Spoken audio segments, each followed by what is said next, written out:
Hey guys, welcome or welcome back to my channel for another video. In this video, I'm going to show you how to start the cash stuffing system if you are a beginner or if you feel like you have no money. Also, I will be cash stuffing this money. This money is from my shop income this month. So stay till the end. I'll be doing this in the end.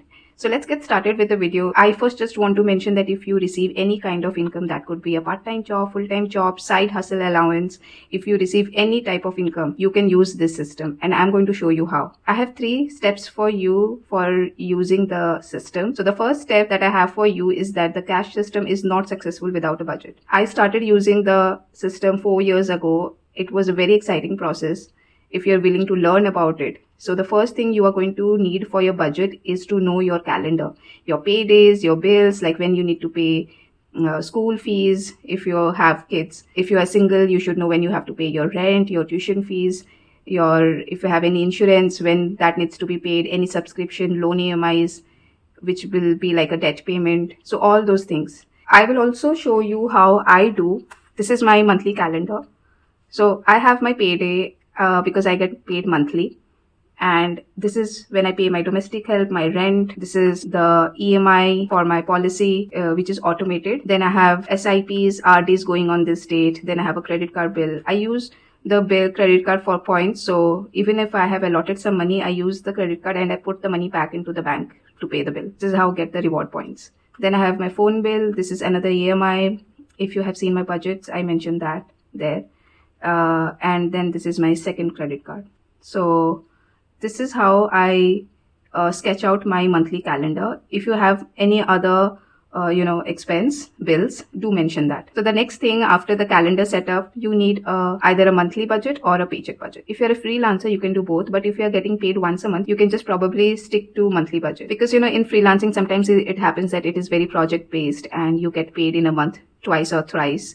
So then you don't know where your each paycheck from that project or the freelance work is going. So you can do both monthly budget and a paycheck budget. I have a monthly budget. So these all budget sheets are available in my shop at this is like a digital download. You have to just pay once, and this is can be used any year, any month. So you just have to mention the year and the month in the template and you can use it. So in your budget, you are going to separate fixed expenses from your variable expenses. So your fixed expenses are typically just your bills. That could again be your subscription, or that can be your debt payments, EMIs, etc. Something that amount is fixed and it has to go every month. So the bills can also be fluctuate, but you need to fix a certain amount. Like the electricity bill, I know for everyone the electricity bill fluctuates, but you can have a certain fixed amount knowing what is the highest. You need to do a backtracking and assess all your expense if you have never done a budget, and see how much you have, the max amount you have paid for your electricity bill. You can put that.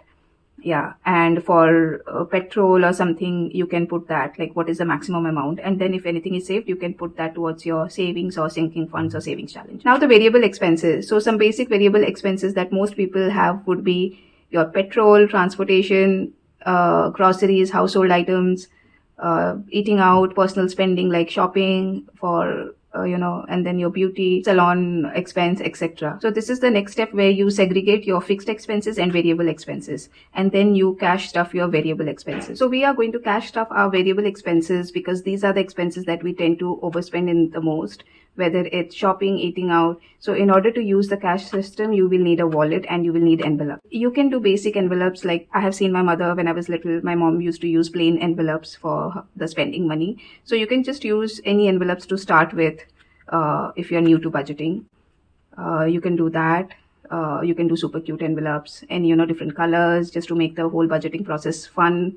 However you want to do, it's up to you. I have this A6 binders in my shop, where you can just have such pouches where you can put some stickers. These are vinyl stickers, like car, vacation. You can label your categories and you can just put some spending money. Like this is for my shop income, so I have done it separately, the labeling. But for your variable expenses, you can do that. I have this wallet where you can put the money for the month. You can budget your money and put it in different categories. This is like a tabbed pouch, so you can just put it in this and then you just put it in the wallet. So this wallet is also there, and then there is this A7 pouch binder. where you can have this zip pouch, and I also have another pouch which comes without zip. So it's up to you how you want to use, what type of product you want to use the cash stuffing system. It's all up to you. So sometimes people will ask, well, how do you know what amount to put in these categories? So to answer that, I will say these numbers are a guesstimate of what you think you need in your life and in your household. So these are the numbers that no one else can get you, because this is your budget. No one else knows exactly what you need. So of course your bills are given to you by the bill companies, but your variable expenses, these are your numbers that you guesstimate for your household and for your life. But that is also the power that we have in our own budgets, to know and be able to come up with our own numbers. So to get these numbers, you can just look back at your bank statements from the previous month and see, okay, well, how much did I spend in groceries this month? How much did I spend on eating out?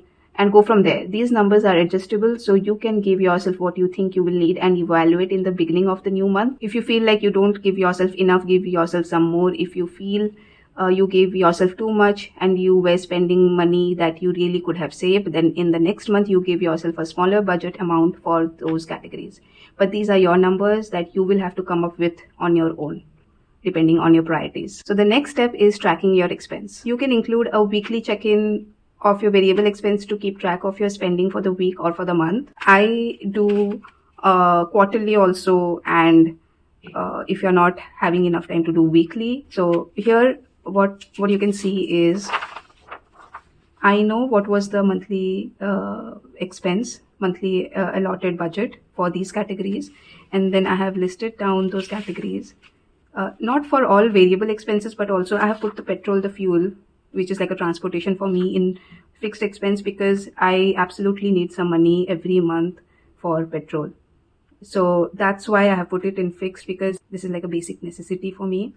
But what I do, if I save any money in petrol, I put it towards any of the sinking funds or savings challenges. So that's like a rollover money that I use. So here I have my grocery, electricity, petrol, medicines, and dining out. Even electricity, it's in my fixed expense, but then whatever is saved goes to my household category. So here my from the allotted amount, this is my balance amount for the rest of the quarter. Sorry, I have been saying quarterly, but it's fortnightly. I don't know what's wrong with me. Yeah, so basically you can check fortnightly. In every 15 days, you can check your expense. Or you can just do weekly every 7 days. So this is my balance money for the next fortnight. So you know how much balance is left, so that you know you can only spend money from here and not overspend. So this is how you do your tracking. So the first step is to know your paydays, bills. So basically all your bills and expenses that you have to pay in a month. Then is your budget that you need to have for your monthly income, or whatever your income is. I'm not sure if I have mentioned this, but if you have multiple source of income also, then you can just mention in the income section whether it's you are getting every project or anything. But if it's coming in a month, you just mention it for the month, whatever the multiple source of income. Like if you have some extra tuitions, you're teaching tuitions, you're getting some extra income, you're conducting some classes, put all those here, and then you can budget.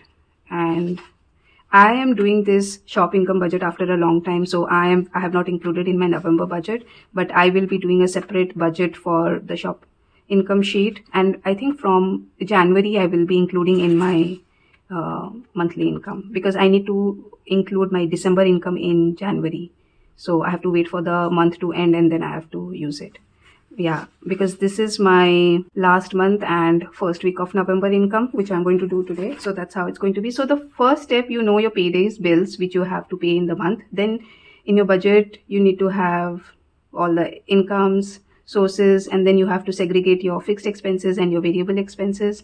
So put all your fixed expenses on one side, variable expenses on the other side. Yeah, and then you track your money, where you are spending and whether you are staying in your budget or not. So that is like a check-in you have to do of your spending. Then the final and the last step that I have is what you do with the leftover money. Now, if after you have paid all of your bills, you have put money aside for your variable expense and your fixed expense, and you have stuffed your cash wallet and your envelopes, and after doing all this, you don't have any money left, then this is where you would stop. So your cash stuffing journey will be cash stuffing your variable expenses and tracking the spending, and that will be the end for you.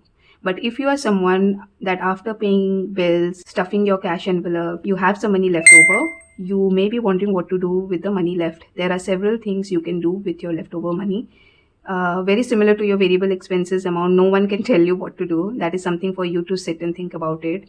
Talk to your parents if you are still single, talk to your spouse or partner and figure out together. But here's just some things you can do with your left money. You can put your leftover money into sinking funds. So sinking funds are small saving accounts for expenses that you know are coming up in the future. Things such as holidays, car maintenance, buying a car, buying a new vehicle, back to school, birthdays. You know that those things are going to happen in the future. Putting some money aside every week or every month to build these little accounts will prevent you from having to take out chunks of your paycheck for when these expenses come up. Next, you can put your money into savings challenges, or you can put into savings account. You can invest, you can pay towards debt. It's whatever you feel like your extra money needs to go to.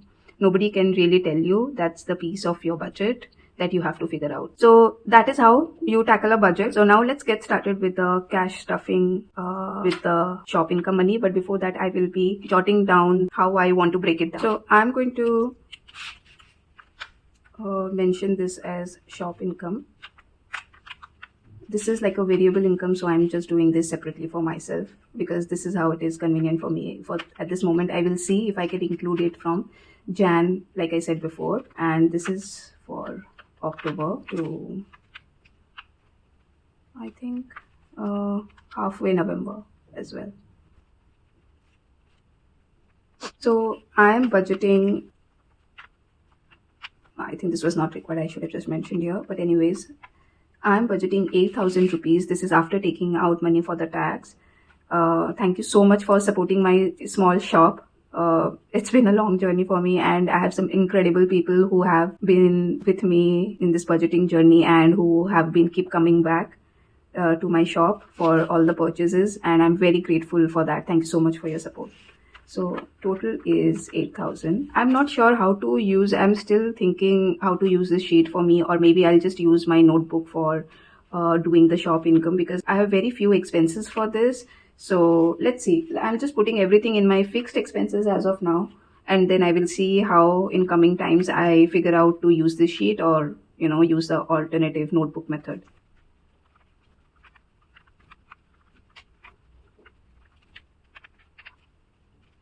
So with the shop income money, I am focusing to build up my emergency fund. So let me allot the amount. So supplies is getting 500, gadgets is getting 1000. Canva Pro, I have a subscription for this, so it's getting 1000. Donation is getting 500. Emergency fund is getting 4000, and vacation is getting 1000. So I'm going to stuff these money. Donation I will not be stuffing, it will be an online payment. So I have not taken out that money, but I have budgeted it. So yeah. So supplies, this is November 25. I just did not went ahead with a regular cash stuffing and budgeting for my stuff in for the shop income. So yeah, that's where I was like behind in updating this sheet and stuffing money here. I was just using my account for the income. I just was not budgeting and just was using the money as the need was coming up. So 500 in my supplies for the business.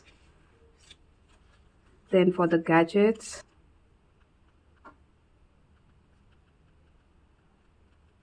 I'm putting 1000. This is for any equipment if I need for shooting the video, or any hard disk, hard drive for storage, any mic. So this is for all those things. Then I have Canva Pro.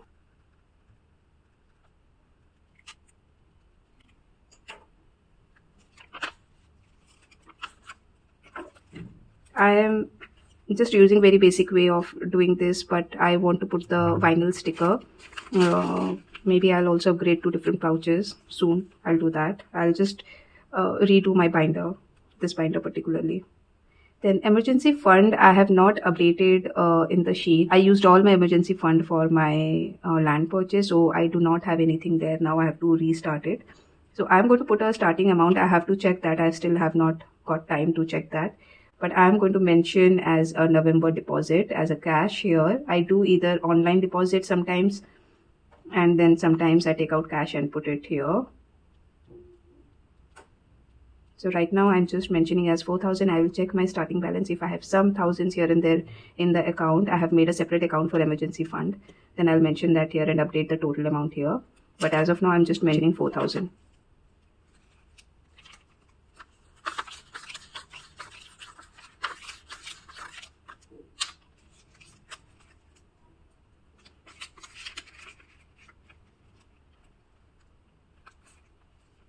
Vacation, I'm not going to use this sheet.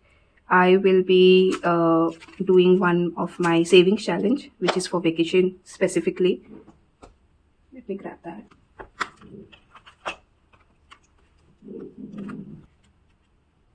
So in between, I had used some money of this for one of the trip I did I think a month or two back, I think in August. So I'm just going to put this here. Whatever is saved, I'll put it in this binder. So each is 200. So I'm going to check 5 icon. 2, 3, 4, 5. So this is a laminated savings challenge. So all these challenges are also available in my shop.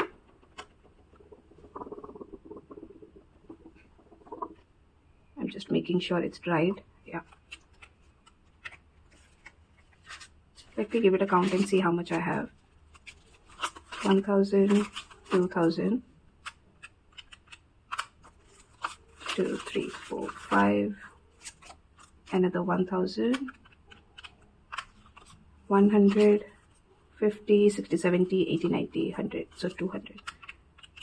So I have 3,200 as of now. Let's see. Maybe, I will use some of my the money I was supposed to pay off my debt. I'm going to use some money for some holidays in coming months, because I really need to take some holiday and a break with my family. So yeah, I will be doing that. And oops, sorry, I missed to put this.